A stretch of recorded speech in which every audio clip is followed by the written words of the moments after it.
Monsieur Omar Mariko, bonjour. Bonjour. Merci d'avoir répondu favorablement à la requête Rebelle Pacifique. Vous êtes un leader charismatique du mouvement estudiantin pendant très longtemps. Vous avez lancé la chaîne de radio Kaira à travers le Mali. Elle n'a jamais été tendre avec les pouvoirs. Vous avez créé votre parti politique, le SADI, qui tente de trouver sa voie dans l'opposition. Et enfin, votre discours envers l'Occident et son système d'aide cache-misère est connu de tous. La première question qu'on aurait à vous poser, c'est en mars 2012, vous avez été très proche des putschistes. Qu'est-ce qui s'est passé? Vous ne croyez plus en la démocratie? C'est parce que justement je crois à la démocratie que j'étais avec les putschistes. Vous savez, la démocratie, c'est le jeu normal des institutions. La démocratie s'entend que le peuple ait la possibilité de choisir ses leaders. Et ces leaders sont choisis sur la base d'un programme ils auraient présenté au peuple. Et les leaders qui s'engagent donc à apporter le changement. Mais hélas, en Afrique, et surtout au Mali, on a vu que les 20 dernières années, on a été sujet à des coups d'État successifs contre la démocratie. On n'a pas connu d'élections crédibles et transparentes à cause de l'administration, à cause de ceux qui sont au pouvoir, depuis Alpha Oumar Konaré jusqu'à Mahamadou Touré II. Je peux dire que la seule élection transparente qu'on a connue en République du Mali, c'est le vote sur la Constitution. Tout le reste, les premières élections, nous avons fait des arrangements entre nous pour accepter le fait accompli. Alpha a été porté au président. Ce qui est clair quand même, c'est difficile que ce soit quelqu'un d'autre cette année-là que Alpha Oumar Konaré. Mais en 1997, ça a été la catastrophe. Les élections, Alpha Oumar Konaré et son régime, pendant ces 10 années, ont appliqué le programme d'ajustement structurel. Et des programmes d'ajustement structurel qui ouvrent l'économie aux puissances financières internationales. On a vu le règne des rentiers d'État. Des rentiers d'État constitués par les communes de l'État, qui sont devenus des milliardaires, et des commerçants portés, des sociétés entreprises publiques qui ont été bradés, rachetés par les gens du pouvoir en lien avec des commerçants, et la misère du peuple se fait de plus en plus grande. Alors, qu'est-ce qu'un peuple attend dans une situation comme ça? C'est de sanctionner ses dirigeants pendant les élections. Mais il se trouve qu'en 1997, les élections ont été un LEP. 2011, 5 ans après, c'était en 2002, les mêmes élections. Chacun savait qui allait être le président de la République. Et on savait à peu près quel est le parti qui va avoir tel nombre de députés, qui va avoir tel nombre de conseillers municipaux. C'est ça une démocratie. Il n'y a pas de surprise. Alors donc, c'est dans cette condition, dans cette situation-là, la conséquence a été donc, que les institutions sont devenues de plus en plus lourdes et ont commencé à se retourner contre le peuple. Les institutions se retournées contre le système de vote et se sont retournées économiquement contre le peuple. Alors donc, il y a eu une paralysie qu'on a connue et cette paralysie a été aggravée par la guerre au nord.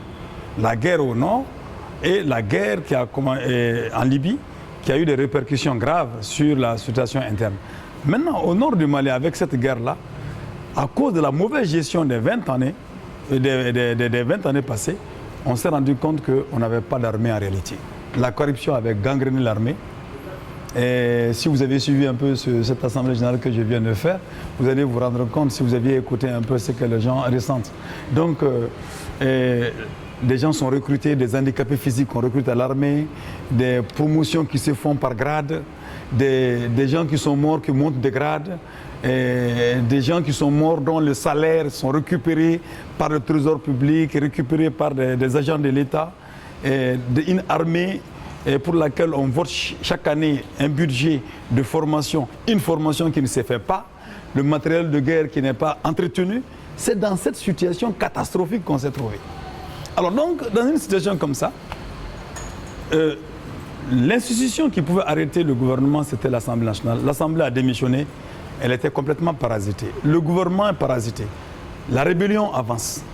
La rébellion avance. Bamako, pour ceux qui étaient là pendant cette période-là, savent bien, on ne dormait que d'un œil. Tous les jours que Dieu fait, on pense qu'il y a une descente qui va sortir d'une mosquée pour s'attaquer à telle maison. Des soldats ont été ramassés par Mahamadou Touré pour les envoyer au front. Arrivés à Gao, ils ont détalé dans la nuit. Personne n'est resté au camp. Tessalit tombe, un des bastions les plus importants de l'armée malienne. Bon, dans une condition comme ça, nous avons à l'Assemblée nationale, j'étais à l'Assemblée nationale, nous avons demandé, lors du huis clos organisé par l'Assemblée, nous avons demandé que l'Assemblée s'assume, qu'elle s'assume en faisant démissionner le gouvernement et qu'on mette sur place un gouvernement de crise. L'Assemblée a refusé. L'Assemblée a refusé et l'Assemblée suivait le président. Le seul élément qui intéressait les dirigeants de l'Assemblée à l'époque, c'était qu'Ahmad Touré dise « je veux faire les élections le 29 avril et il va nous donner le pouvoir ». C'était la préoccupation. Or, y aurait-il élection le 29 avril? Impossible. Il n'y avait pas possibilité de faire les élections le 29 avril.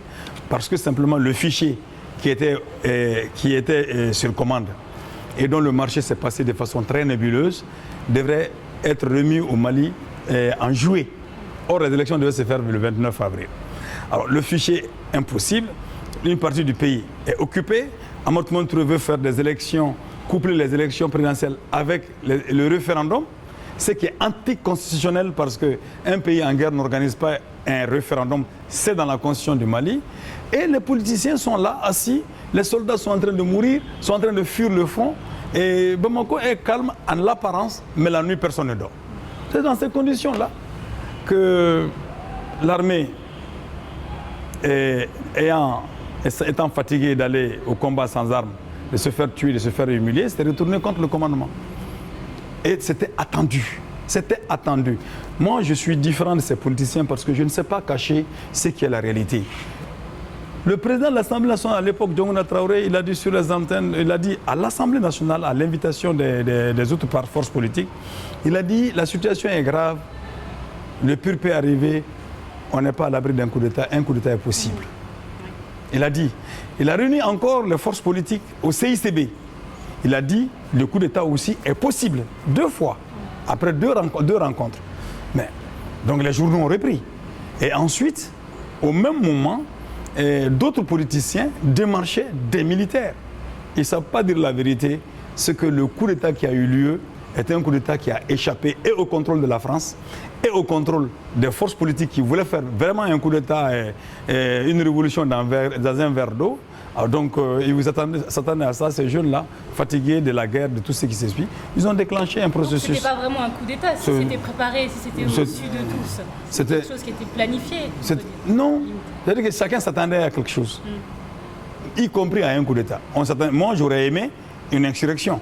Et c'est pour cette raison que nous avions demandé, notre parti avait lancé l'appel. Le 9 février, on a écrit que Ahmad Touré doit démissionner. Nous avons les documents, nous pouvons vous le remettre. Le 9 février.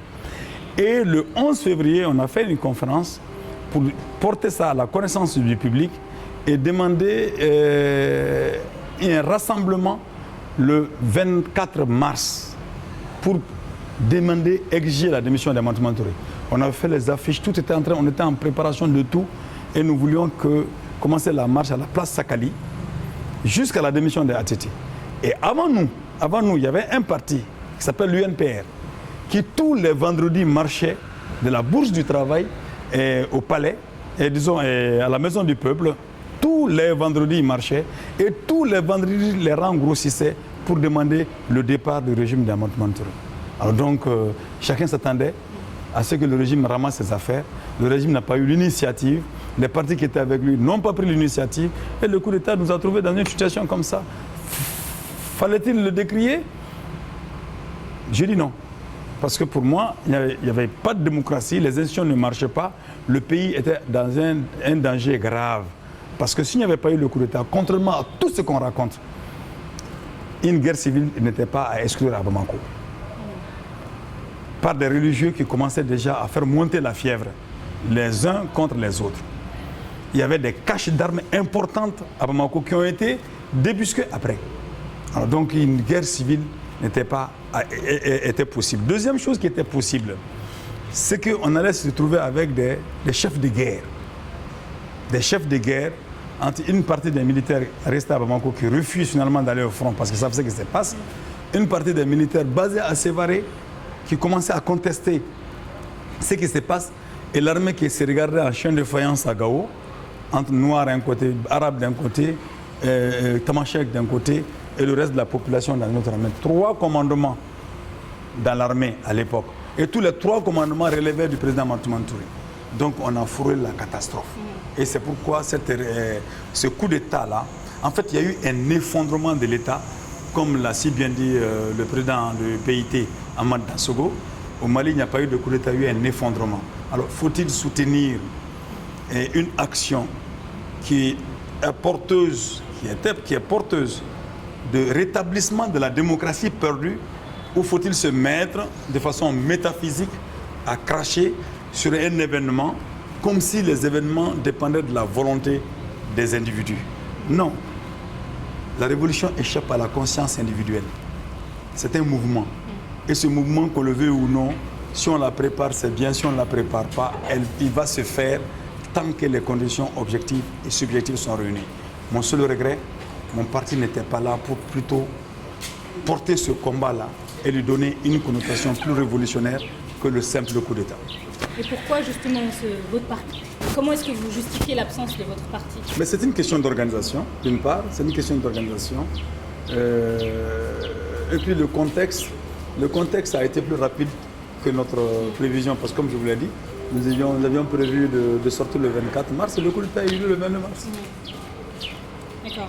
Donc en soi, malgré tout, un coup d'État, ça reste quand même un acte condamnable.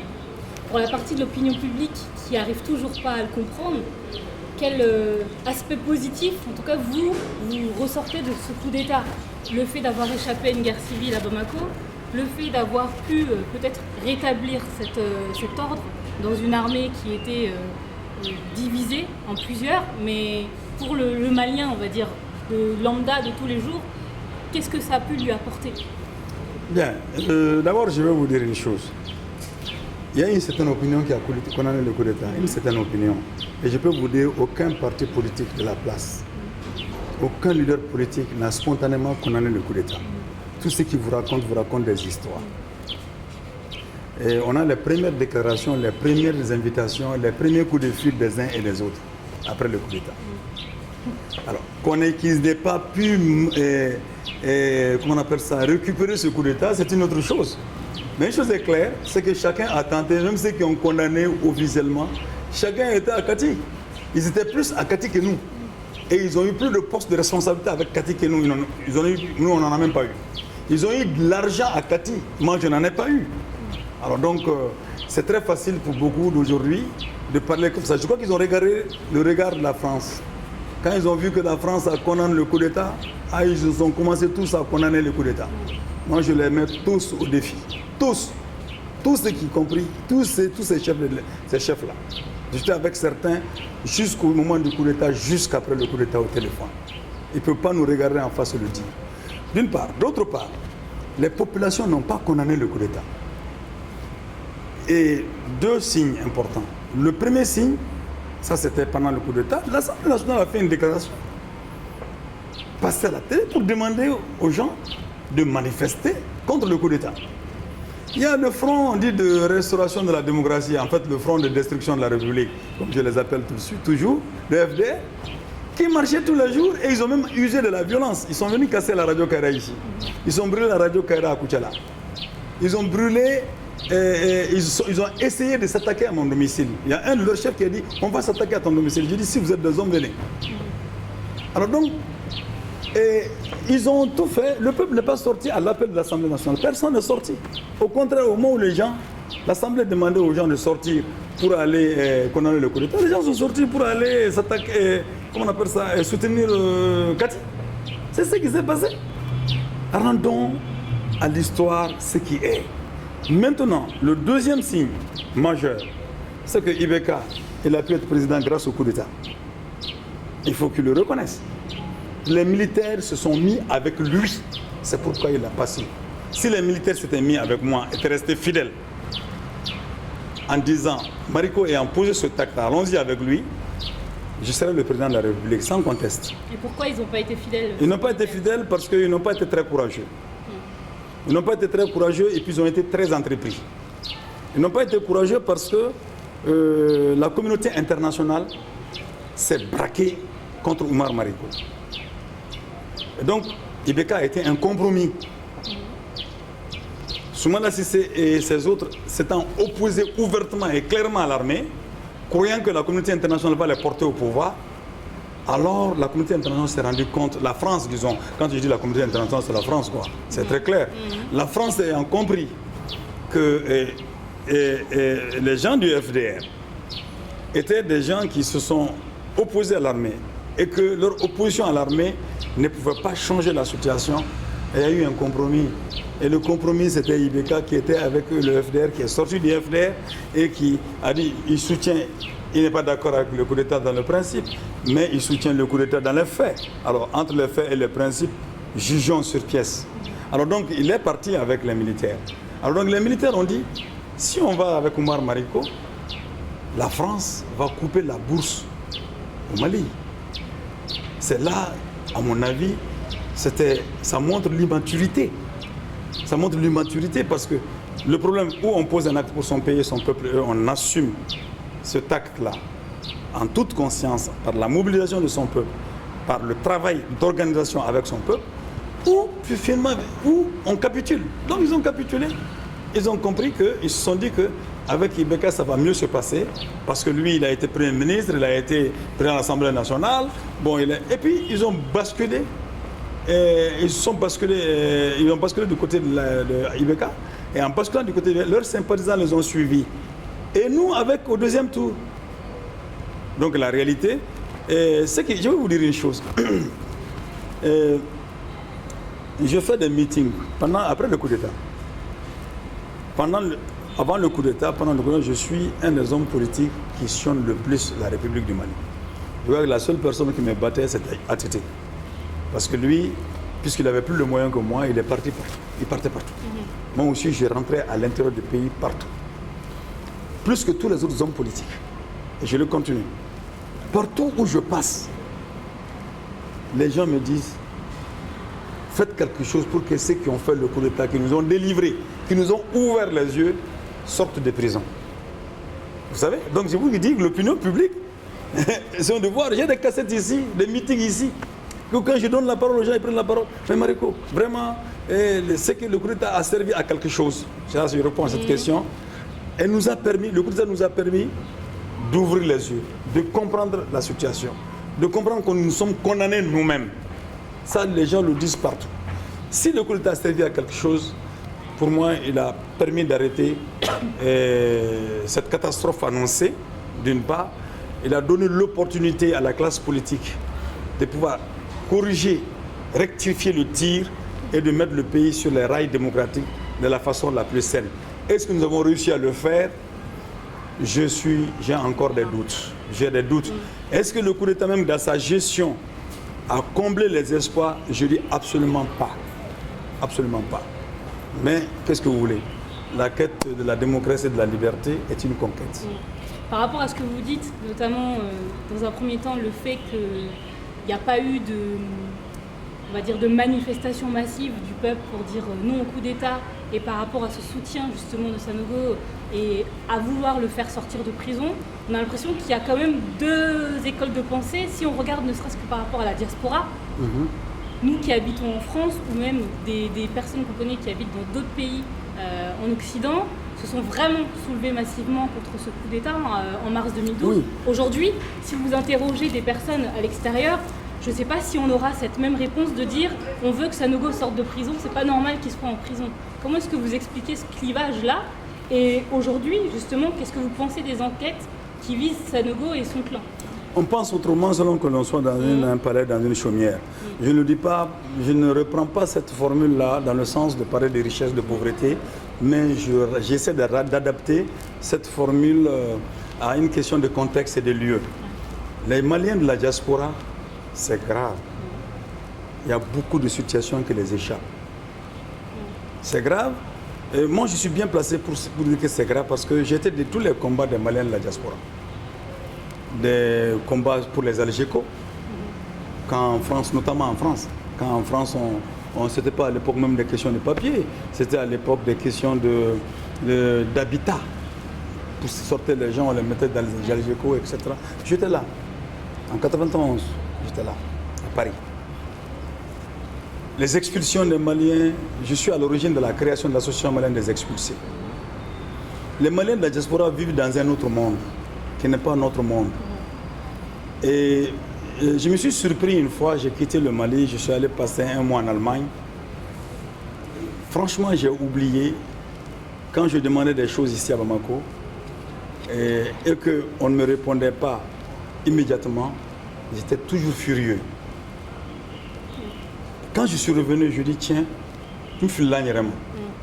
En fait, j'ai oublié les conditions dans lesquelles les gens sont. Donc, la diaspora, ça change, ça trompe. Mais la réalité, c'est vie au quotidien. C'est pourquoi on ne peut pas avoir le même langage. Et vous savez, la diaspora, je voulais même lui poser une fois la question de savoir. J'ai vu la diaspora aussi défiler pour dire oui, la France va nous sauver, délivrer, machin, etc. L'armée française, ouais, François Hollande, Papa Hollande, machin, etc. J'ai vu la diaspora aussi crier ça. Demandez, posez la question. Posez la question à la diaspora. Aujourd'hui, qu'est-ce qu'elle pense de l'intervention française? À l'époque, la diaspora a été toute montée contre nous, qui disions non, on n'a pas besoin de l'armée française. Mais il y avait une contradiction dans cette même diaspora, qui crie la souveraineté, l'indépendance, et qui ne se donne pas les moyens d'indépendance et de souveraineté. La souveraineté, ce n'est pas la Tchad. Mais il parle de souveraineté et d'indépendance, et moi je ne comprenais pas. Je croyais même que nos alliés les meilleurs allaient sortir de la diaspora par rapport à cette intervention française. Ici, à l'intérieur, les médias ont gonflé des situations. Et moi, ce qui me fait mal, les gens ont refusé d'écouter, d'être démocrates, d'écouter les pensées contraires. Je dis, nous autres, c'est bon d'être démocrate, il faut écouter les gens. Moi, ce qui m'a fait mal, je suis allé au risque de ma vie. Et les gens ne savent pas comment j'ai pu faire pour aller rencontrer la rébellion au nord, à Niafunké. Alors, donc le fait d'avoir discuté avec ces gens a été condamné, d'être allé, les gens l'ont condamné. Ce n'est pas le même avec lesquels l'État malien est en train de discuter aujourd'hui en Algérie. Ce n'est pas le même avec que les Français reçoivent à longueur de journée. Moi, j'ai été sévré de visa par l'ambassade de France, par toute l'Europe, à cause de la France. Je n'ai vu aucune voix se soulever pour dire ce n'est pas juste. C'est pourquoi je me pose la question de savoir est-ce que c'est une question de démocratie ou des personnes. Quel que soit l'acte que je pose, j'ai le droit d'exprimer mes opinions en démocratie. Je ne dis pas du Front National, quand même. Bon, donc, je dis, la diaspora, qu'elle manifeste pour dire oui, France vient, etc. Qu'une partie des Maliens aussi fasse la même chose. Ce qui était important pour moi, c'est la fin. Ce qui va se passer après. Aujourd'hui, je suis heureux. Les Maliens ne parlent pas de la même manière qu'ils ont parlé à l'arrivée de la France. Et tout le monde a compris ce que c'était. Et à mon avis, là où j'en veux à la diaspora, elle devait être la première à comprendre ça d'abord, avant les gens. La diaspora devait être en contradiction avec ceux qui appelaient de tous les vœux les Maliens et l'armée française. Mais aussi, quelque part, on a gonflé la tête aux gens. On a raconté trop de mensonges, trop de bêtises. Et à telle enseigne qu'on dédouane ceux qui sont responsables de la situation. J'avais dit tantôt à Gao, il y avait une partie de l'armée qui était contrôlée par le général Poudjougou, qui recevait ses ordres de Amatouman Touré. Il y avait le colonel Gamou de Tamashek qui avait sa milice. Il y avait Oulmedou aussi qui avait sa milice. Quand on dit milice, les gens disent oh non, c'est l'armée malienne. Non, il y a l'armée malienne, mais il y a des gens aussi qui recrutent qui ne sont pas des militaires. Ces deux-là, Gamou et Oulmedou, avaient leur commandement dicté par Amatouman Touré direct de Koulouba. Poudjougou, censé représenter toute l'armée, recevait aussi. Donc 3 commandements dans un front, et le commandement est à Bamako ici. Le chef d'état-major général des armées ne contrôlait pas tous les commandements. On a vu ça où? Dans quel pays?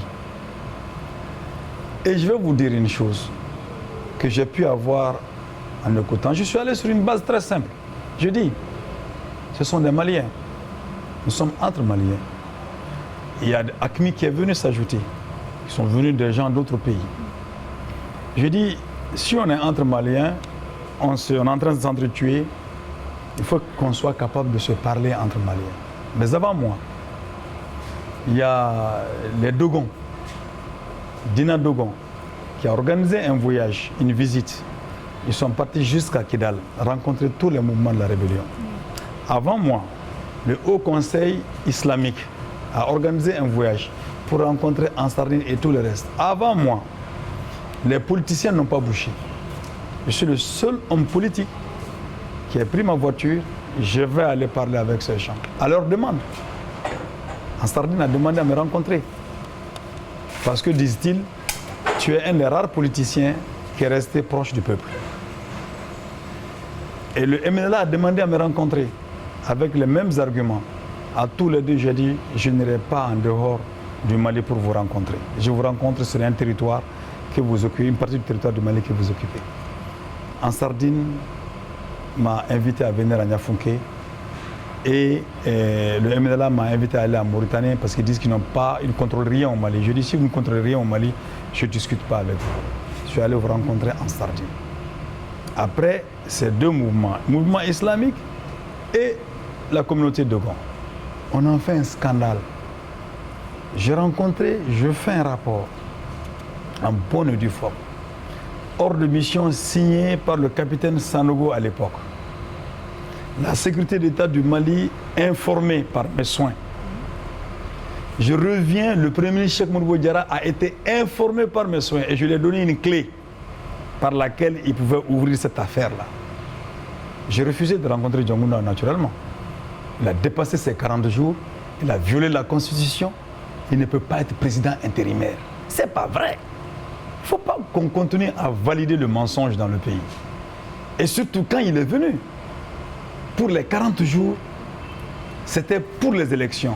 Mais son premier discours, il s'est investi des missions pour mettre fin à la guerre du Nord, ce qui est déjà une imposture politique. Vous pensiez que les élections, on aurait pu les organiser sur le... Ah, très bien, très bien. Ces gens ont crié partout au Mali que ATT allait faire les élections le 29. Alors, ATT a chuté. Lui, il a eu 45 jours.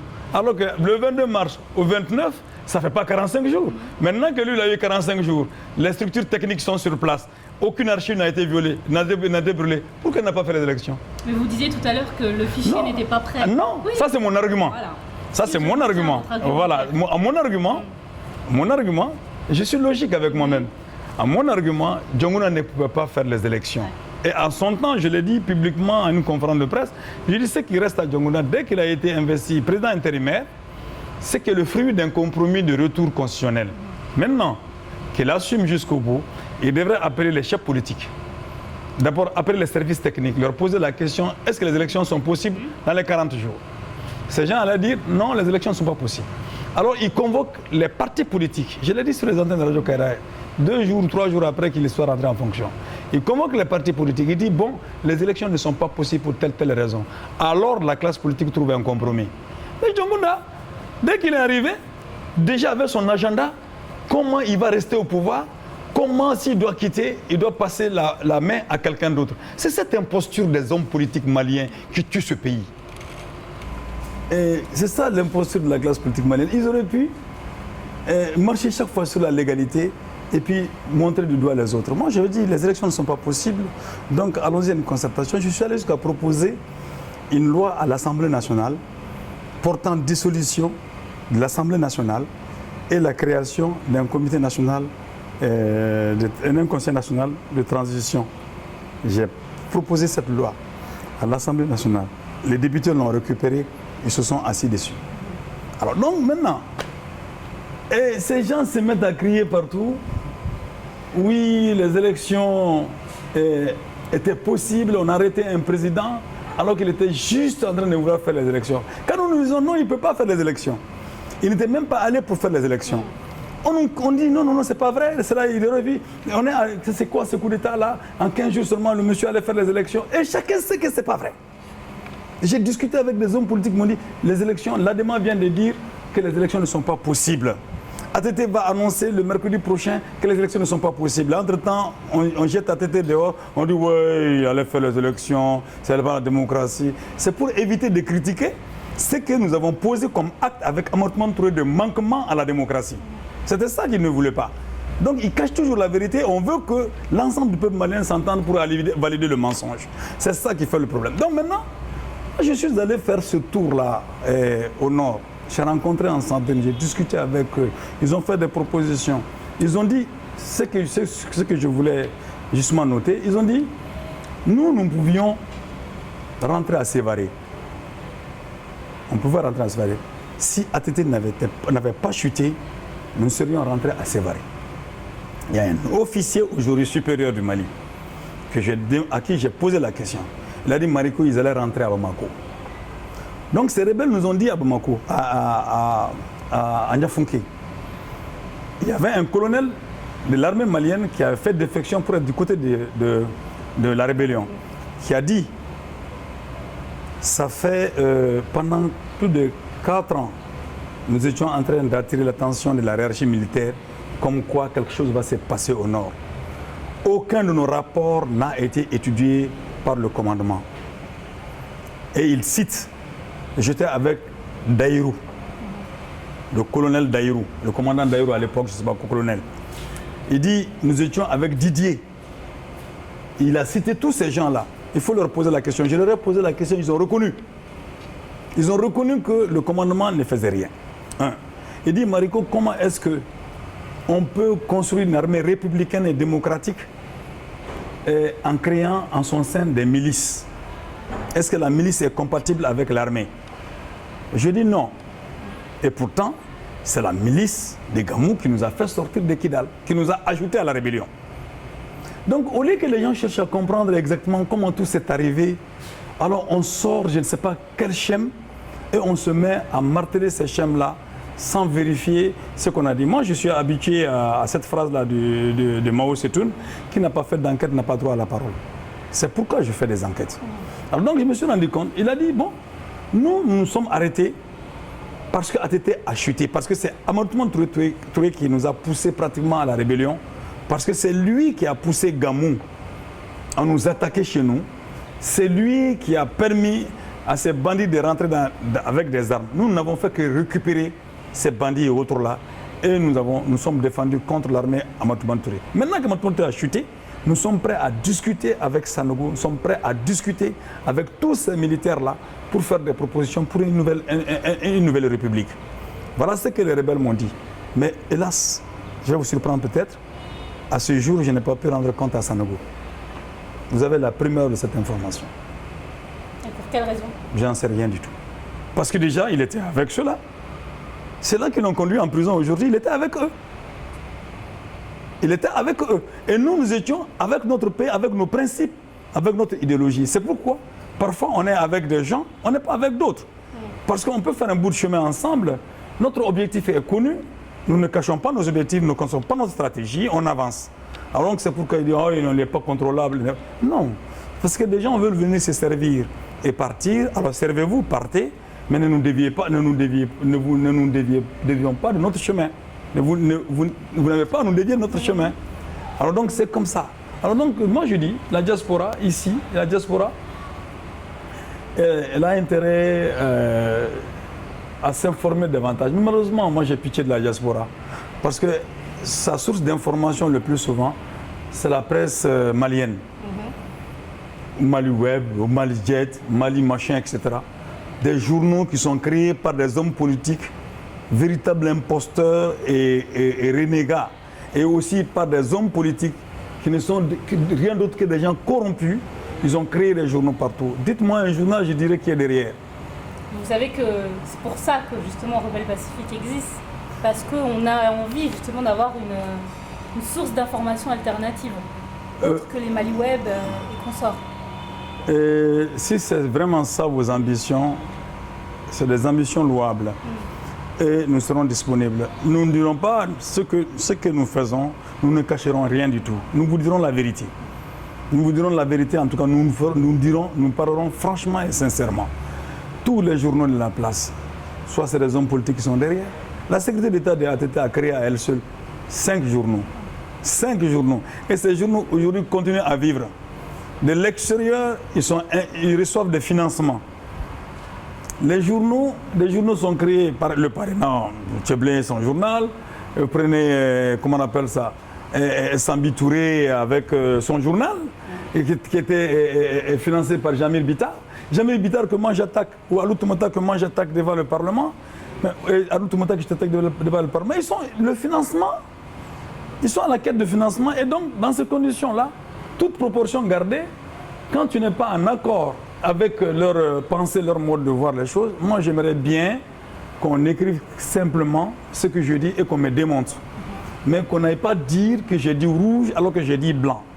Mais ils te disent, mettre dans la bouche que tu as dit blanc alors que tout le monde sait que c'est rouge. Et en même temps, ils se mettent à démonter ce que tu n'as pas dit et ils mettent ça à ton crédit. C'est comme ça qu'il faut. C'est comme ça qu'il faut. Alors donc, je dis, c'est ça qui fait le problème de la diaspora. Et je crois que vous avez pris conscience. Si vous êtes jeté dans la presse comme ça pour dire, nous allons faire une presse alternative, vous avez pris conscience. Et pourvu que cette prise de conscience continue et que ça perdure, en tout cas, nous serons avec vous. Vous avez vu ces femmes-là qui étaient là tout de suite avec... mais si vous aviez écouté vraiment, si j'avais su, je vous aurais demandé de balader votre caméra et d'enregistrer ce qu'elles sont en train de dire. Vous allez vous rendre compte. La gendarmerie, la police, qui font des descentes chez les pauvres gens, les chassent de leur maison. Parce qu'un maire malhonnête et indélicat quelque part est en lien avec un opérateur économique malhonnête et indélicat, ils se mettent ensemble, ils chassent les pauvres personnes. La préfecture, les préfets, les juges qui exproprient les gens avec un slogan creux, la terre appartient à l'État, la terre appartient à l'État. Alors que la terre appartient à l'État, l'usage de la terre par l'État, lorsque la terre est occupée par des citoyens, obéit à des normes. Et ces normes sont claires. L'État ne peut déposséder des gens que pour cause d'utilité publique d'une part. L'État ne peut déposséder quelqu'un qu'après une juste indemnisation. On ne fait rien de tout ça. On tombe dessus à bras raccourcis sur les gens. Moi, j'ai été le porte-parole de ces choses-là, de ces luttes-là. Comme j'ai été le porte-parole des Maliens de l'extérieur par rapport à ce qui se passe et qu'on ne dit rien. J'ai interpellé 2 fois le ministre des Maliens de l'extérieur qui m'en a voulu pour ça. Je l'ai interpellé 2 fois.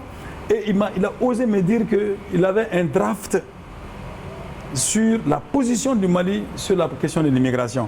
Un draft. Et je voulais l'interpeller encore une 3e fois. Il y a eu le coup d'État. Le coup d'État a trouvé que j'avais 5 questions orales sur la table. Parmi ces 5 questions orales, il y avait justement la question de l'armée. Et si on avait fait ça, peut-être qu'il y aurait la révolution avant le 22 mars. Il y aurait un coup d'État ou une révolution avant. Parce que j'avais déjà dépeint l'armée malienne dans ce qu'elle était. Et m'ont démontré que l'armée malienne ne peut pas aller au combat. Et l'armée malienne n'a pas de doctrine militaire. Paix à son âme, le colonel Lamine Diabira l'a écrit, noir sur blanc. Il a démontré. Et le colonel Lamine Diabira a proposé une doctrine à l'armée malienne. Mais la même médiocrité s'installant un peu partout, on n'a pas pu avoir une armée performante. Et ce qu'on est en train de faire, il faut être très attentif. On n'est pas en train encore de suivre le chemin pour doter le pays d'une armée. Et ce qui se passe, on n'arrive pas à trouver les artifices nécessaires pour que l'on se parle ouvertement et franchement sur des programmes et dégager les priorités pour ce pays. Nous, de la magistrature, n'arrivons pas à le faire. Et ne me demandez pas que l'opposition qui est en face peut faire l'alternative. Elle ne peut pas. On les connaît. On a fait 20 ans de pratique démocratique ensemble. On se connaît. On se connaît. Alors donc je pense que la contradiction que vous avez voulu sortir sur la diaspora et à l'intérieur, vous vous êtes tous retrouvés ensemble pour apprécier l'arrivée de François Hollande. Heureusement aujourd'hui, vous êtes tous retrouvés ensemble pour dire que ce n'était pas aussi bien que ça. Et ce qui reste, le pas qui reste à faire, c'est de dire allons-y fouiller du côté de ceux qui, depuis le départ, ont dit que ce n'était pas possible, parce que la France ne venait pas pour nous soutenir et qu'elle n'allait pas mettre fin à ça. Allons-y de leur côté pour savoir leurs arguments et surtout les propositions qu'ils font pour l'avenir. Moi, je crois que ça compléterait l'attitude et de la diaspora et des populations maliennes aujourd'hui. Comme ça, on pourrait dessiner un nouveau cadre. Donc, pour tout terminer, je dis que ma discussion avec la rébellion m'a permis de comprendre autrement la situation. Et je vais vous surprendre encore pour vous dire qu'à Gao, demandez aux citoyens lambda à Gao. Vous dites oui, qu'est-ce qu'ils pensent de la présence de ce qu'on appelle les forces d'occupation. C'est cynique, ils vont vous dire Oui, ces forces d'occupation, quand ils étaient là, la justice était claire, était saine.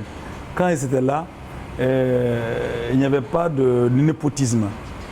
Mais nous ne voulons pas de leur présence, à cause qu'ils nous asphyxient notre liberté. Mais nous ne souhaitons pas que l'État malien revienne et qu'il continue avec sa vieille pratique. Donc, à partir de là, moi je tire la conclusion, nous avons la rébellion parce qu'on a donné un coup d'arrêt à la démocratie depuis mars 1991. Et ça nous a rattrapés. Parce qu'on a servi la mauvaise gouvernance à notre peuple. On récolte les fruits de cette mauvaise gouvernance aujourd'hui. Nous avons la rébellion parce que aussi la France impérialiste veut régler ses crises financières de demain sur le dos de ses anciennes colonies en les resoumettant à la colonisation. Et cette France vient pour régler ces trous budgétaires dans nos différents pays. Alors donc nous avons la rébellion à cause de ces deux facteurs. Alors nous devons régler un facteur pour pouvoir vaincre le second.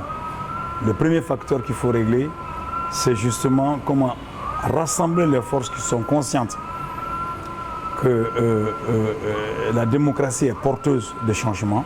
Ça va nous permettre de faire face à l'autre, c'est-à-dire l'impérialisme français qui veut régler ses crises chez nous. On ne peut le vaincre qu'à travers un peuple constitué de gens conscients, convaincus et soudés. Vous pensez que ce peuple malien il est prêt aujourd'hui? Est-ce qu'il existe? Ce peuple soudé et conscient?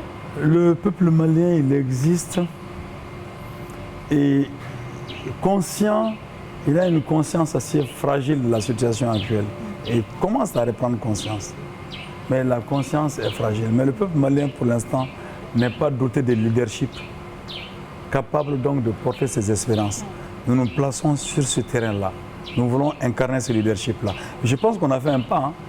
On a fait un pas parce que le fait que les gens disent, moi partout, maintenant les radios libres qui m'insultaient à longueur de journée, j'entends quand je capte les radios libres là, je ne les écoute pas beaucoup, j'entends les gens dire, ah, on présente nos excuses à Mariko, tout ce qu'il a dit, c'est ce qui se passe. Et hier encore, des gens disaient, oui, j'entendais un musicien, Segoubani, peut-être qu'il faudra l'écouter, qui était en train de me rendre un hommage et qui disait que dans tous les cas, c'est que le coup d'État de Sanogo nous a servi quand même d'ouvrir les yeux. Et ce coup d'État a donné raison à Oumar Mariko dans ses prises de position d'avant. Alors donc je pense que si au niveau des populations, cela peut se faire. Nous sommes aussi heureusement un des rares leaders. Si moi j'ai besoin de 3000 personnes ici tout de suite, d'ici demain, je m'organise, j'ai les 3000 personnes, je ne mets pas un franc là-dedans. Je ne mets pas un franc là-dedans. Aucun leader politique ne peut le faire. Il faut qu'il sorte de l'argent. Donc, et nous, nos gens ici, tous ces gens que vous avez vus ici, sont allés prendre la carte du parti. 500 francs, et avec une photo d'identité. Dites-moi le parti politique qui existe au Mali dont les militants payent la carte. Ça n'existe pas. Il n'y a que des partis. Donc, dans l'avenir, vous allez vous rendre compte. Il y a 3 partis qui vont émerger. Ceux qui vont dans un parti pour de l'argent, ceux qui vont dans un parti parce qu'il est au pouvoir, ceux qui vont dans un parti parce qu'il a un discours porteur. Nous sommes du parti du discours porteur. Et le parti de l'État, c'est le RPN, qui sont en train de faire de grosses machinations pour exister en tant que parti. Et ces grosses machinations, c'est de voir les cadres par-ci, par-là. Nous vous recrutons, et vous devenez du parti, vous allez financer les élections municipales à venir. C'est comme ça qu'ils font. Et les partis de l'argent, que vous connaissez certainement, qui sont beaucoup plus dans le FDR. Alors donc, pour nous, la vision devrait être plutôt du RPM, devrait être, on a une chance. On a une chance aujourd'hui au Mali. Cette chance, c'est de pouvoir rassembler les forces qui sont décidées à opérer le changement. Est-ce que nous allons attraper, saisir cette chance-là? C'est ce qui me coupe le sommeil. Est-ce qu'on va être capable de saisir la chance?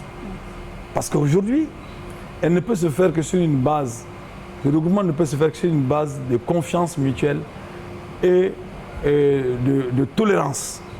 De tolérance. Pour moi, cette situation du Nord, et ça, je veux vous le dire et je sais que les dirigeants vont piocher là-dedans dans les jours à venir. Parce que c'est ce qu'ils font avec nous autres. Ils aiment nos idées, ils n'aiment pas nos personnes. Ils aiment nos idées, ils n'aiment pas nos personnes. En partant à Niafunké, en rencontrant la rébellion, en sortant, en libérant des militaires. J'ai libéré beaucoup de militaires qui étaient dans les prisons du MNLA, qu'en Sardine a pratiquement cassé pour sortir ces militaires maliens, qui sont venus me rendre hommage. J'ai sorti beaucoup de militaires de prison.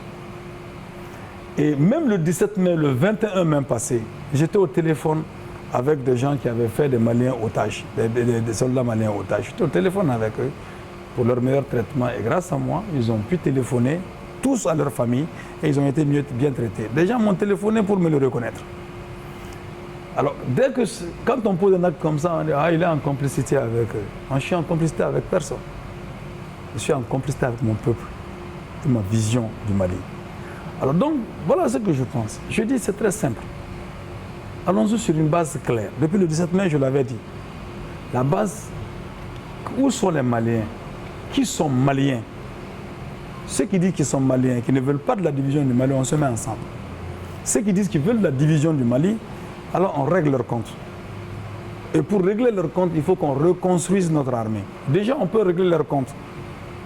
Et ceux qui disent qu'ils sont Maliens, peu importe qu'ils aient le chapeau islamique, qu'ils aient le chapeau communiste, qu'ils aient le chapeau démocrate, mais pourvu que chaque composante accepte que ces différentes chapelles soient débattues au sein du peuple et que le peuple fasse son choix conscient.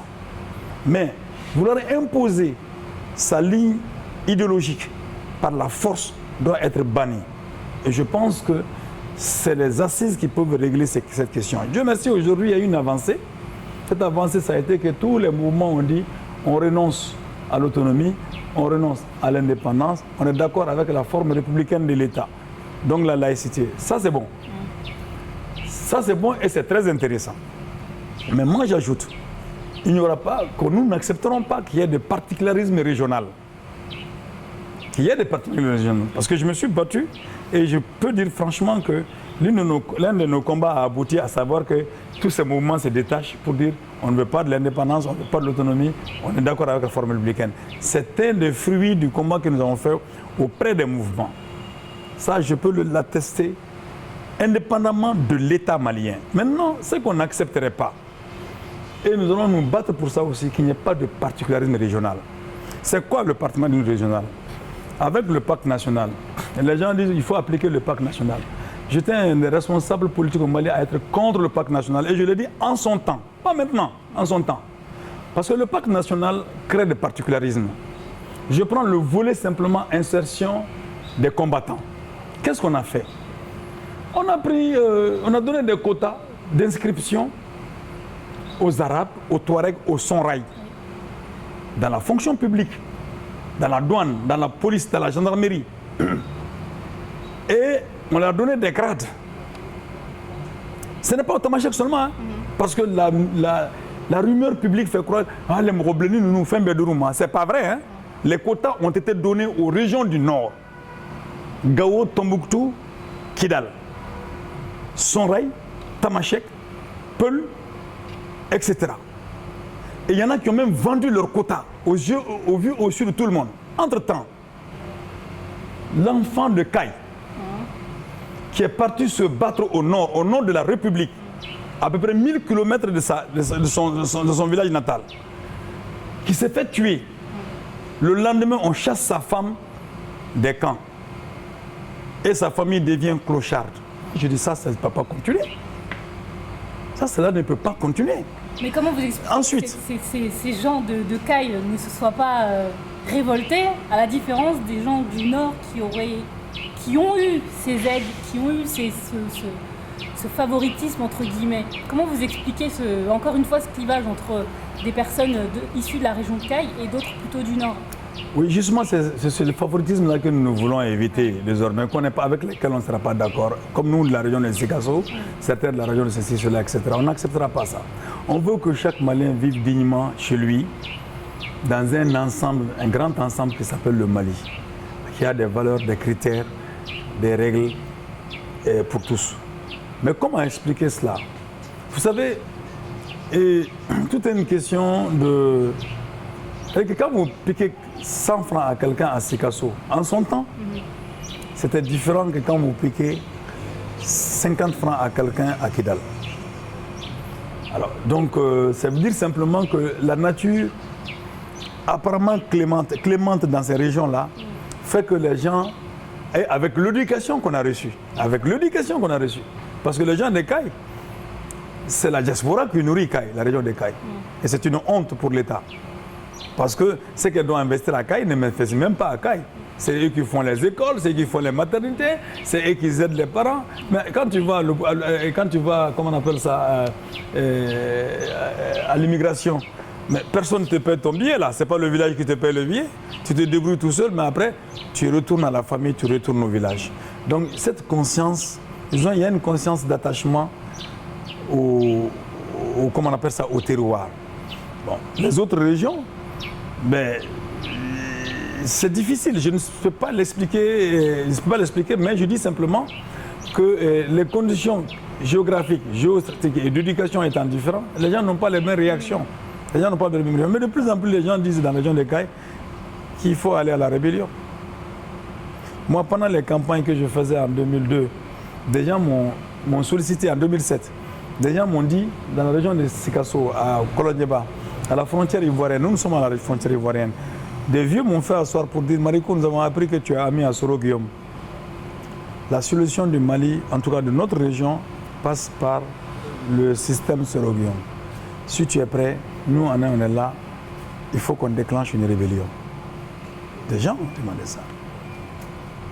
Nous n'avons pas marché dedans. Quand je suis allé à Kita, les familles fondatrices de Kita m'ont fait asseoir aussi, pour dire que tous les biens du Mali sont en train de partir au nord du Mali. Et c'est là que je dis non, vous vous êtes trompés. Tous les biens du Mali qui vont au nord vont entre les mains d'une classe bien déterminée. L'éleveur au nord, le paysan au nord est dans les mêmes conditions de vie que vous, même dans des conditions pires, parce que lui, il implore le ciel pour avoir de l'eau. Il a difficilement de l'eau. Alors donc, c'est une question de contexte, de conditions, qui fait qu'une partie prend les armes. Mais personne n'a l'apanage de prendre les armes, hein. Ça peut venir de partout. Alors, je pense que ce qu'il faut plutôt faire, c'est de ne pas faire de particularisme régional, mais de faire un développement, forcément on fera un développement inégal, mais il faut réduire les disparités entre la ville et les campagnes. Bamako, à lui seul, prend pratiquement 75% du budget du Mali, à peu près. Et les autres régions ne prennent pas grand-chose. Regardez, toutes les sages-femmes du Mali sont à Bamako. Toutes les sages-femmes du Mali sont à Bamako. 80% elles sont à Bamako. Elles ne vont pas en brousse, elles vont nulle part. Et les enseignants courent pour venir à Bamako. Donc c'est ça qu'il faut arrêter. C'est ce qu'il faut arrêter. Donc, et même si on se dit on va aller former les gens pour rester dans leur région, ça fait plus catastrophique. Quand l'État forme les gens, quand tu acceptes de rentrer dans le système de fonctionnariat, tu dois aller partout. Donc pas de particularisme à dire on va prendre les sonrails dans l'armée, on va prendre les amateurs dans l'armée, on va donner des grades à ceci, à cela. Non, non, non. Moi je pense que cela ne doit pas être débattu. On doit se servir de la question du Nord actuel pour aller à la refondation de l'État, pour crier vive la 4e République. Parce que la 3e République là, elle est foutue. Il faut aller à la 4e République.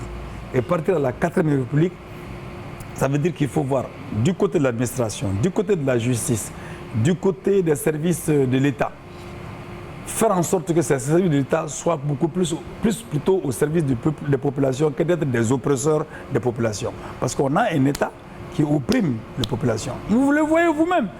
Depuis vos consulats là-bas, ils vous donnent le ton depuis le consulat à Paris, en Europe, partout. Quand vous voyez les ambassadeurs qui sont là-bas, ils sont là-bas pour qui? Pour eux-mêmes. Les consuls, les machins, etc. La plupart de ça, ils travaillent pour eux-mêmes. Ils n'ont pas d'égard pour les populations là-bas. Et quand vous descendez à l'aéroport de Bamako, vous voyez comment on vous arnaque.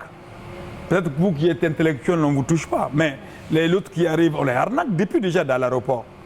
Et ici, vous avez la gendarmerie, la police, les fonctionnaires pensent que leur salaire, c'est fait pour être économisé.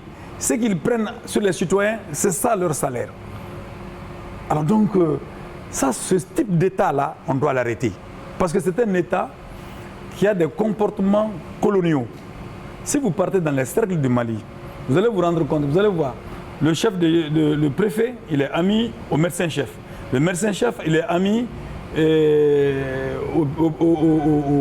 au chef de brigade, commandant de brigade. Ceux-là, il est ami, etc. C'est les grains qui sont assis. Quand ils finissent leur travail, ils sont dans leurs petits grains, ils sont coupés des populations, ils ne savent pas les préoccupations des populations. Quand ils les voient en conflit, excusez-moi, c'est autour des petits nanas, et puis c'est tout. Ils sont en conflit à ce niveau-là.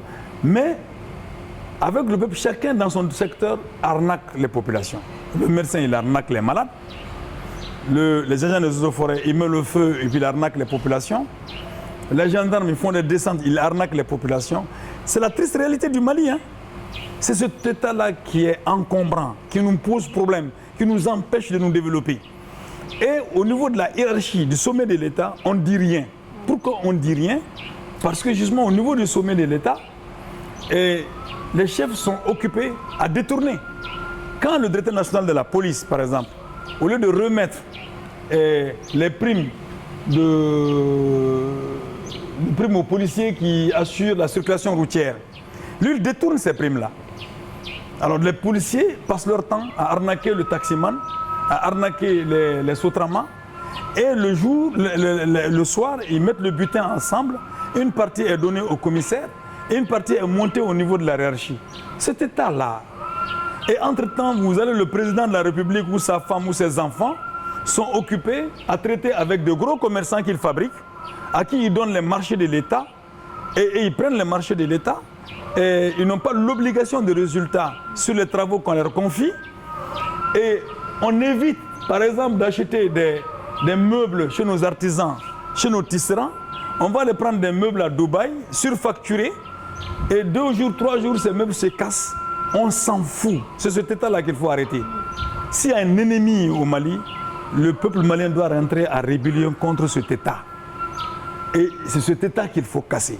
Donc la résolution de la situation du Nord doit être vue à l'aune de cette vision, de ces pratiques-là qu'il faut arrêter, qu'il faut stopper. Et c'est là, en ce moment-là, on ne créera pas de particularisme pour quelque région que ce soit. Député élu à Kolonieba, je me suis retrouvé en train de défendre des populations de Oresonu, je ne suis jamais allé à Oresonu, et dans le cercle de Diré, des chefs de village qu'on arrête, qu'on met en prison par le juge sur du faux à cause de leur terre. Alors j'ai dû intervenir pour faire libérer les gens à Oresonu de prison. Et c'est partout, dans tous les coins et recoins du Mali que c'est comme ça. Donc on a un État prédateur. Donc c'est le même fonctionnement que le fonctionnaire colonial. Lisez les livres d'Amadou Hampâté-Bâ, vous vous rendez compte. C'est le même comportement que nos soi-disant intellectuels, nos soi-disant fonctionnaires font subir à notre peuple. Ils font subir le martyr à notre peuple. La voiture vient seulement, les populations fuient. Elles ont été traumatisées par les voitures de gendarmes. Et on ne sait même pas combien de morts existent-ils réellement. On est en train de... Et entre-temps, ils n'ont pas fait le les montagnes d'or. Hein. Ils ont brûlé des céréales. Ils ont pris de l'argent sur les gens. Ça, c'est les gendarmes. Ils ont pris de l'argent sur les gens. C'est ce qu'on est en train de connaître. Et ça ne meut personne. Ça ne meut personne. Vraiment, quand je dis pour la 4e République, c'est contre cet état de fait. Et tant qu'on ne fait pas ce ménage-là, on ne sera pas en démocratie. Et si on n'est pas en démocratie, on n'est jamais à l'abri de coup d'État. Il y aura un coup d'État en France peut-être dans les années à venir. S'il n'y a pas la révolution. Ça, la révolution, les Français sont habitués. S'il n'y a pas la révolution, il y aura un coup d'État en France. Et la révolution se termine toujours par un coup d'État. C'est le président Ibrahim Boubacar Keïta. Oui. C'est aussi le Premier ministre Moussa Mara. Quel constat, comment est-ce que vous jugez les 100 premiers jours? La question de Kidal est une question nationale. Il faut que les gens le comprennent. C'est comme si quelqu'un veut vous attraper, il voit qu'il y a une plaie quelque part, il prend cette plaie. Avec cette douleur-là, il est prêt à abandonner une partie de votre corps. C'est la douleur de vivre. C'est ce qui se passe. Kidal est la porte d'entrée pour la France de faire la même mise sur le Mali. Point barre. Donc Kidal n'ira jamais en dehors du Mali. Il n'y a pas de Kidalois qui sont... C'est le MNLA qui s'agite. Mais ce MNLA vient d'où? La France, armée par la France, constituée par la France, protégée par la France. Mais si nous avons eu le salut de ne pas connaître la division du pays aujourd'hui, justement c'est ce qu'on appelle les islamistes, que les Français appellent les djihadistes. C'est eux qui ont toujours refusé de coller à la thèse du MNLA. La France a tout fait pour mettre ces mouvements ensemble. Quand ils étaient en Sardine, il a voulu qu'en Sardine se mette derrière le MNLA. Le MNLA soit la force qui porte la vision politique française et en Sardine soit la force qui bataille. Parce que c'est elle qui a le gros des forces militaires. La France n'a pas réussi ça. Elle n'a pas réussi ça quand il y a eu l'attaque de Kona. Et moi je dis, les autorités françaises nous entendront, ils ne pourront pas jurer qu'ils ne sont de rien dans cette attaque de Kona. L'attaque de Kona a été faite par Yadagali. Yadagali qui s'est détaché en Sardine pour faire cette attaque. Il a fait avec Amadou Koufa, un érudit, militant adément, responsable conseiller municipal adément.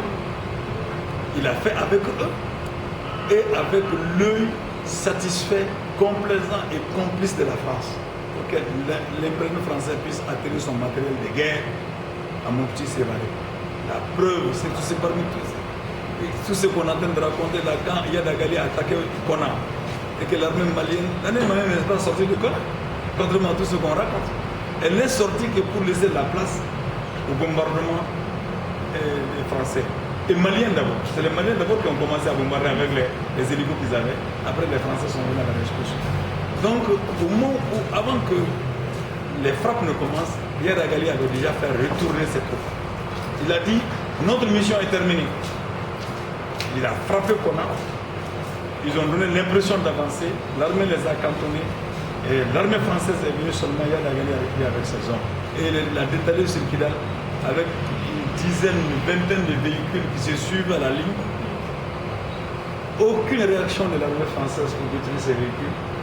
RFI a dit, oui, la maison de Yadagali a été bombardée par l'armée française. C'est pas vrai. L'armée française n'a rien bombardé à Kidal. Donc il est venu, il est rentré à Kidal calmement, il est parti. Et quand il était malade, demandait qui le soignait. Donc pour vous dire simplement que Kidal est malien, mais c'est une politique française de même mise sur tout le Mali qui est en marche. Et les Maliens manquent d'analyse. Parce qu'il y a beaucoup de politiciens maliens, quand je les vois bavarder, ça m'amuse, mais ça choque. Parce que ces Français-là, c'est un cadre de la CEDEAO, ils connaissent la situation de cette révolution mieux que le cadre malien même, qui se prive d'informations, qui se prive d'analyse, qui se prive de démarches pour pouvoir comprendre la situation, qui sont simplement avec leur désirata. Ça ne marche pas. Avec le désirata, on ne fait pas le monde. Hein. Donc, c'est ce qui est malien. Mais est-ce que le Mali est malien?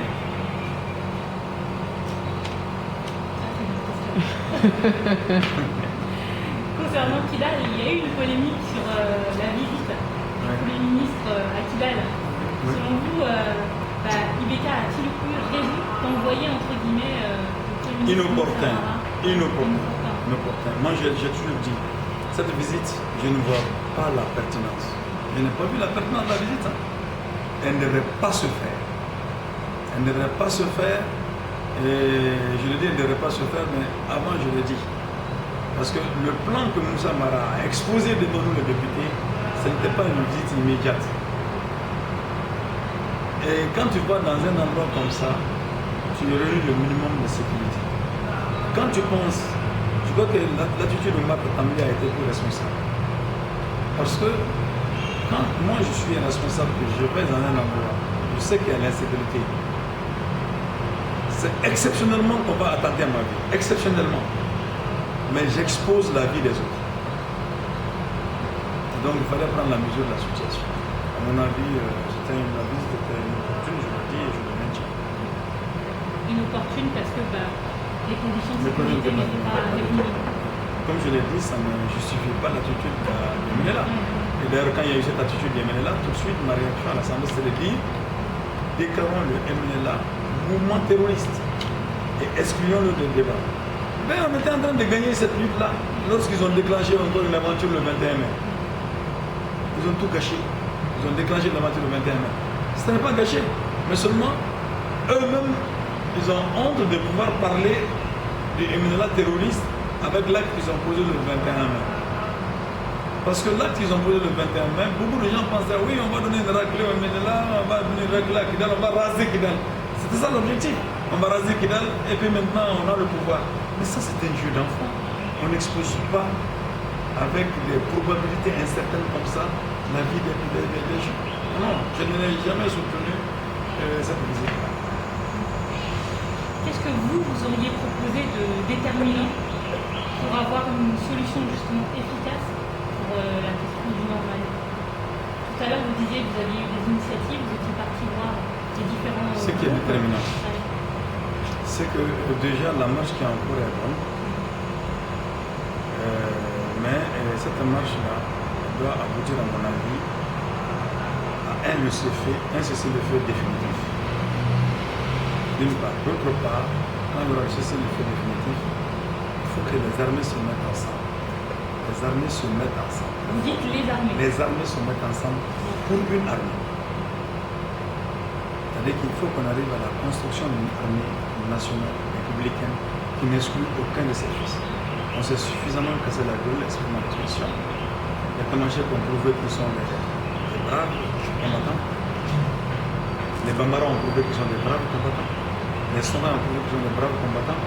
Mais malheureusement, on a prouvé sur le dos des uns et des autres qu'on est des braves combattants. Ça nous amène nulle part.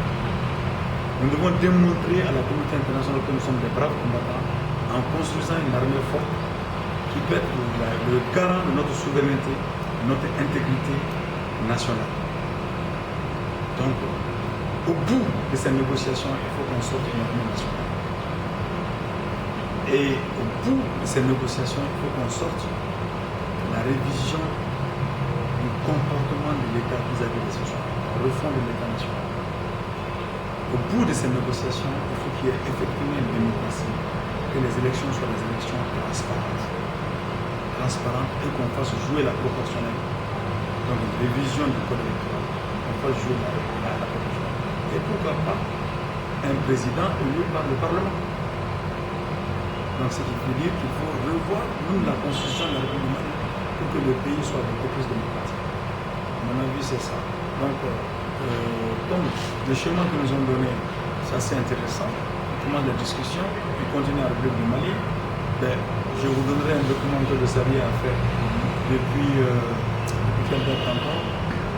Si on peut aller le chercher d'ailleurs, on a fait un document depuis avant la chute d'Atiti, dans lequel on disait qu'il fallait faire des discussions adaptées. On a fait des propositions, il y aura ces propositions. Donc, à mon avis, c'est ce qui doit sortir de ces négociations.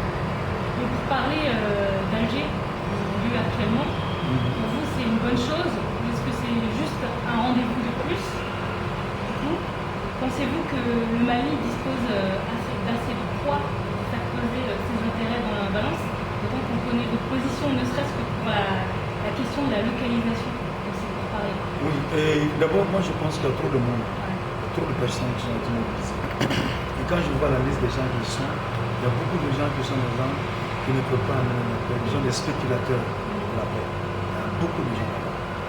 On n'a pas besoin de tout ce battage-là. Mais ceci dit, je suis d'accord que les négociations commencent à Alger. Et ceci dit, je dis, en fait, peser, qu'est-ce que ça signifie? Ça signifie quoi, peser, quand les gens disent nous sommes de Mali? Alors, il y a un groupe pas qui est réglé là. Il dit nous sommes des Maliens. Il y a beaucoup de gens, beaucoup de Maliens qui vont faire un ouf de soulagement. Parce que et là, de toute façon, les gens du Haut Conseil pour l'unité des Savoirs ont toujours dit que nous sommes des Maliens. Nous revendiquons notre malienité. Personne n'est plus malien que nous. Et ils l'ont prouvé quand ils ont brûlé les drapeaux des Ménélas partout. Ils ont prouvé quand ils ont refusé à la France de s'associer aux Ménélas pour demander la partition du Mali. C'est eux qui ont fait ça. S'ils avaient fait ça, et ils ont été soutenus par l'Algérie parce que l'Algérie ne veut pas d'État Touareg à ses frontières. Alors donc à nous autres Maliens, les leaders maliens, de pouvoir être à la hauteur et de suivre le programme là, mais vraiment de renforcer ces négociations avec des gens crédibles de partout. Eux, on se dit les quatre vérités entre Maliens. Entre Maliens. Alors donc, moi je pense que la localisation en Algérie pour le départ, j'ai travaillé pour ça. Parce qu'à un moment donné, le pouvoir, ça bascule le Maroc en tympanisé. J'ai beaucoup de respect pour le Maroc, mais le Maroc n'est pas le problème. Nous n'avons pas de frontière commune avec le Maroc. Nous avons une frontière commune avec l'Algérie, que nous avons aidé historiquement à acquérir son indépendance. Le Mali a abrité Bouteflika à Gao, Abdelkader de Gao, Bouteflika, parce que son nom est difficile à dire, et son nom n'aime pas bien son nom. Donc on disait Abdelkader de Mali. Il était basé à Gao. Et Modibo Keïta l'a soutenu pour que Ben Bella puisse avoir l'indépendance en Algérie. Nous avons donc cette histoire commune. Nous avons la frontière commune. Nous avons des intérêts politiques communs. Ces intérêts politiques communs, c'est quoi? Nous ne devons pas accepter l'installation de bases militaires dans nos frontières, de bases militaires françaises dans nos frontières. Nous avons un intérêt commun. Comment? Parce que la France est décidée, l'Europe est décidée à faire éclater l'Algérie. Et la France veut se servir du nord du Mali pour tourner au-dessus de l'Algérie comme le vautour le ferait autour d'un animal agonisant. Donc je pense que pour cet intérêt-là, commun-là, le fait que les négociations personnelles vont travailler pour que l'Algérie ne soit pas exclue, ne soit pas mise de côté, au contraire que l'Algérie joue sa partition. Mais le match final se joue au Mali. Mais vous ne pensez pas que les accords militaires qui ont été, les accords de défense qui ont été signés récemment avec la France, scellaient en quelque sorte le destin, en tout cas sur la partie militaire du Mali, ne pas installer de bases militaires, vous pensez que c'est toujours possible? Alors donc vous savez, moi pour tout vous dire, je n'ai pas lu les accords, mais j'ai eu un entretien avec un diplomate français, sinon le premier, qui m'a dit que nulle part ils ont l'intention d'installer des bases militaires. Et que l'accord qu'ils ont publié dans les journaux, je peux le lire, il n'y a pas de base militaire à mettre. Et ensuite il réagit en disant que non,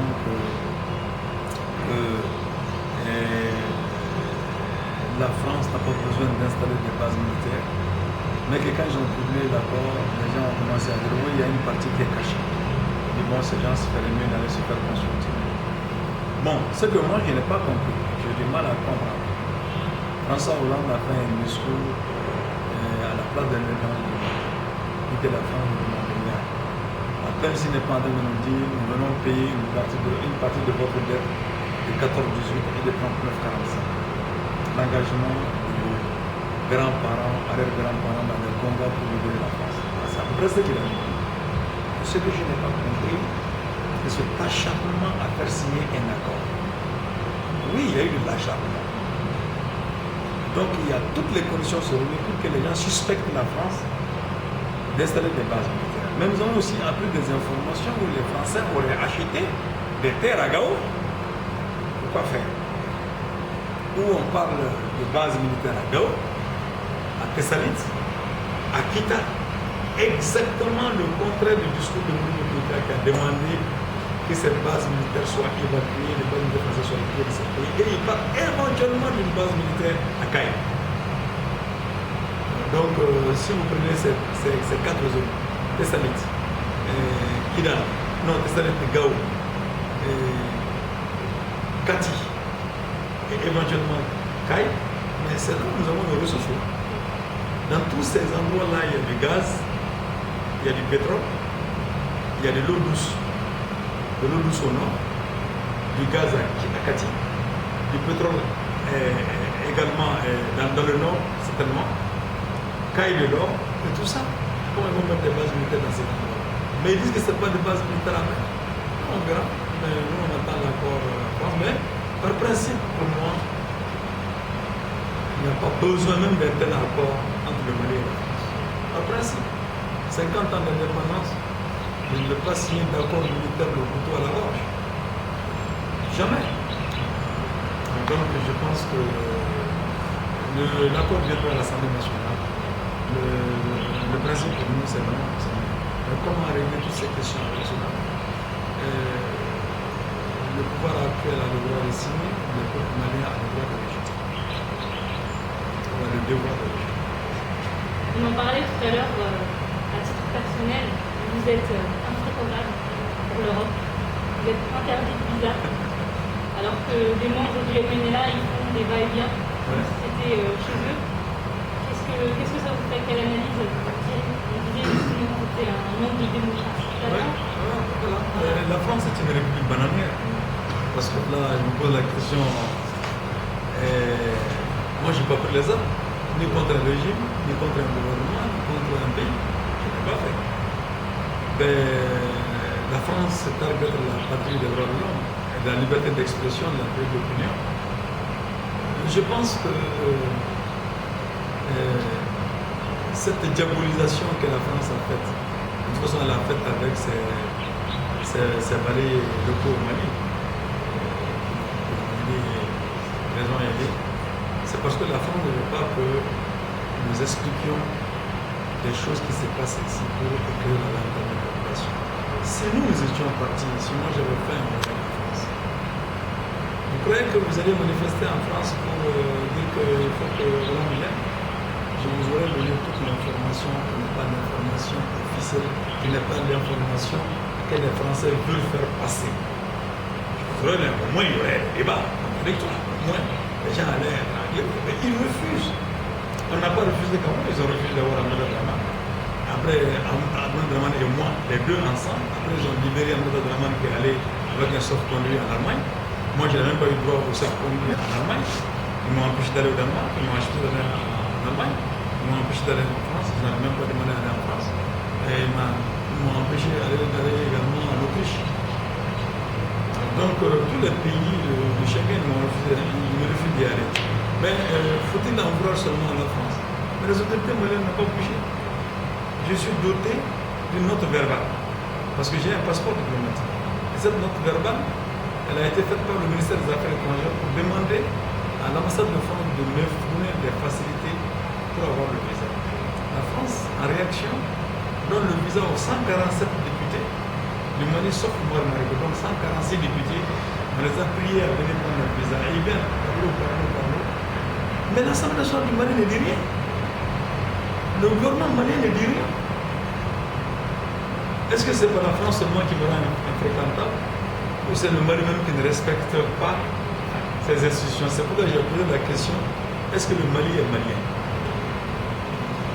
Pour finir, du coup, est-ce que vous acceptez le titre d'infréquentable de la rédaction de Rebelle Pacifique? Je suis un rebelle aussi. Je suis un rebelle qui pense que quand le devoir de pacifisme se pose, je suis pacifiste. Si le devoir de violence se pose, je suis violent. La violence n'est pas quelque chose à condamner de façon absolue. Par la violence, la condamnation. Donc la violence, c'est le moteur de l'histoire. Et la violence gratuite est quelque chose à bannir. La violence gratuite, c'est ce que la France me fait. En me refusant d'aller exprimer mon droit, mes paroles, en dehors de mon pays, alors que toutes les lois m'autorisent à ne pas le faire. Donc, refuser le visa est une forme de violence. Donc, je n'ai pas peur de mon violent. Mais je suis très fréquentable, vous êtes là aujourd'hui. En tout cas, si vous me fréquentez, ça c'est déjà beaucoup pour moi. J'ai fait 32 ans de ma vie, je ne suis pas sorti du Mali. J'ai fait la révolution en 91. On a changé le cours de l'histoire. Au moment où nous disons à Moussa de partir, le soir où je disais devant tout le monde, toute la classe politique malienne présente, qui voulait faire des compromis avec Moussa, laissons Moussa continuer, on va créer un gouvernement de Moussa s'est terminé, il ne faut pas tuer les enfants de ce pays, et c'est pour être président de la République. C'est moi qui l'ai dit, c'est qui a précipité le coup d'État le lendemain. Et le dernier message qui a été adressé à l'ORTM, je l'ai écrit en manuscrit, pour dire que notre combat ne s'arrêtait pas, il faut que Moussa s'en aille. C'est moi qui ai fait ce dernier communiqué, c'est passé à la télé, il n'y a plus eu de communiqué Moussa. Donc ce jour-là, je ne connaissais pas, je ne savais pas les chemins de la France. On m'a donné des visas vers les 22h, 21h en France ici, à l'ambassade de France ici. Il y a eu des invitations à Paris. La même nuit, on m'a donné le visa, j'ai pris l'avion, je suis rentré. Alors, si la France aujourd'hui ne veut pas me donner de visa, c'est quelque chose en train de changer la France. C'est-à-dire que la France est entre les mains des dictateurs. Et ils pensent là-bas en Europe qu'ils sont des démocrates. Mais non, c'est la plutocratie en Europe. C'est le pouvoir des multinationales. Et le multinational, par définition, c'est l'opposition à la démocratie, parce que c'est le monopole. Partout où il y a le monopole, il n'y a pas de pluralité, il n'y a pas de pluralisme, il n'y a pas de démocratie. On n'est pas en démocratie en France. Là, dans une république de plus en plus bananière. Regarde tous les droits sociaux qu'on est en train de couper tous les jours aux Français. Tous les droits sociaux. Ils n'ont même pas qu'une économie de prestation de services. C'est ce qui va faire révolter les Français dans les années à venir. C'est ce qui fait d'ailleurs que Marine Le Pen est en train d'engranger des militants parce qu'elle parle de la nation française, elle parle de l'économie nationale française par opposition aux multinationales étrangères. C'est pourquoi les petites gens se mobilisent de son côté. Et ça, la France, les autorités françaises actuelles, pour venir, s'ils ne changent pas de comportement, ils le paieront un jour. Par un coup d'État, par une instruction populaire, j'en sais rien du tout. Si c'est une instruction populaire, elle finira par un coup d'État. Merci.